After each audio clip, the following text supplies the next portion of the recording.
नमस्कार दोस्तों, मैं आप सभी का एक बार फिर से स्वागत करता हूं मेरे YouTube channel the knowledge point पर। दोस्तों, आज जो मैं आपके लिए जानकारी लेकर आया हूं वो है 7वां वेतन आयोग प्लस 8वां वेतन आयोग। जो भी चेंजमेंट इसमें जो है आपका फिटमेंट फैक्टर जो बैठेगा, जो आपकी बेसिक सैलरी या जो भी आपकी सैलरी या पेंशन में इजाफा होने वाला है, उस पर मैं आपके आज इस जानकारी के थ्रू आपसे बात करूंगा दोस्तों। इसके अलावा दोस्तों, कुछ एक लोगों के सवाल चल रहे हैं दिमाग में कि जो आपका डीए है, उस डीए का 8वें वेतन आयोग में क्या होगा जब वो 50% हो जाएगा, तो उसमें जो है आपकी जो सैलरी या पेंशन में वो कैसे जुड़ेगा, उस पर भी मैं आज आपसे बात करूंगा दोस्तों।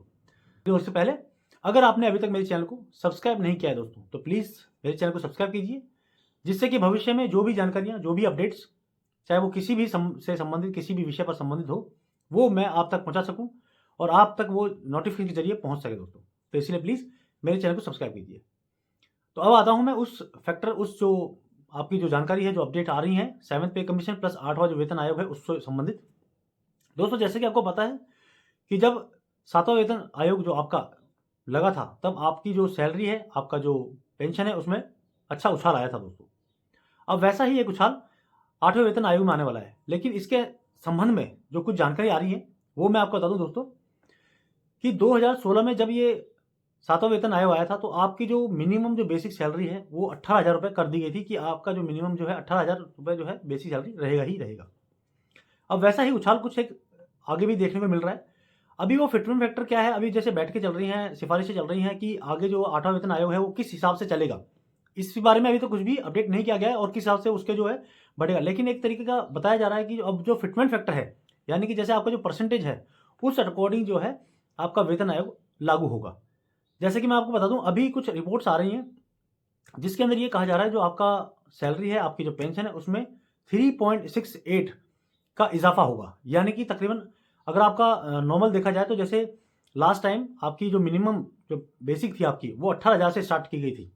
तो अब जो बताया जा रहा है कि आपकी जो मिनिमम जो बेसिक है, उसमें तकरीबन 8,000 रुपये का इसमें बेनिफिट जाएगा, अगर ये इस अकॉर्डिंग फिटमेंट फैक्टर को बढ़ाते हैं तो।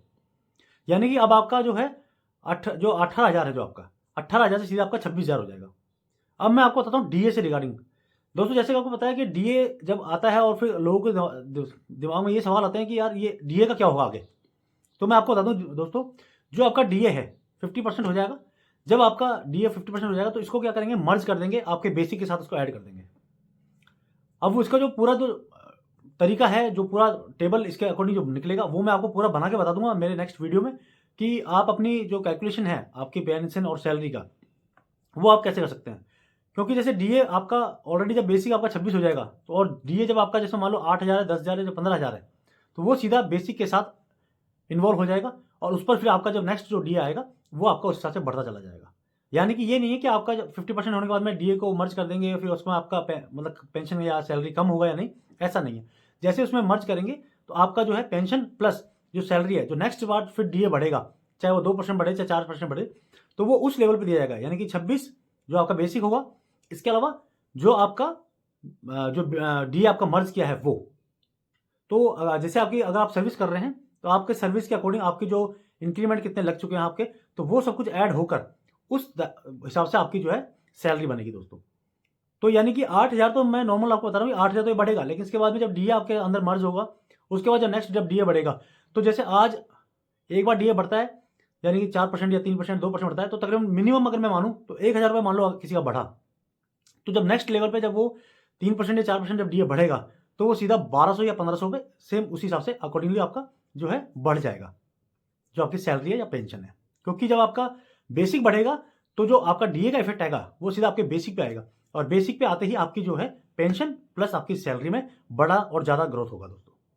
तो ये चीज़ थी आज की जानकारी कि आपका जो फिटमेंट फैक्टर है 3.68 को लेकर, उसकी सिफारिशें चल रही हैं कि आपका जो 8वां वेतन आयोग है वो इस हिसाब से बढ़ेगा 3.68 के हिसाब से। यानी कि आपकी जो मिनिमम जो सैलरी या जो बेसिक सैलरी है, वो 18 से 26 हो जाएगी। बाकी मैंने आपको डीए का बता दिया कि डीए आपका मर्ज हो जाएगा इसके अंदर। उसके बाद जो भी आपकी इंक्रीमेंट है उसके अकॉर्डिंग इसको मर्ज करके आपका एक बेस बन जाएगा कि इसमें है। उसके बाद जब नेक्स्ट डीए बढ़ेगा, तो वो इसमें एडजस्ट होता चला जाएगा, और आपकी जो मिनिमम जो आपकी ग्रोथ थी, जैसे आज 4% डीए बढ़ा और आपको उसके अंदर मान लो 1,000 रुपये बढ़ रहा है, लेकिन जब नेक्स्ट जो आपका वेतन आयोग जब आपका लग जाएगा, तो जब भी 4% जो आज 1,000 रुपये जुड़ रहा है, तो उस समय 1300 या 1400 या 1500 रुपये आपको जुड़ेगा, मतलब कि इस हिसाब से ग्रोथिंग बढ़ेगी दोस्तों। तो दोस्तों कैसी लगी आपको ये जानकारी, प्लीज़ मेरे कमेंट बॉक्स में आके मुझे बताइएगा।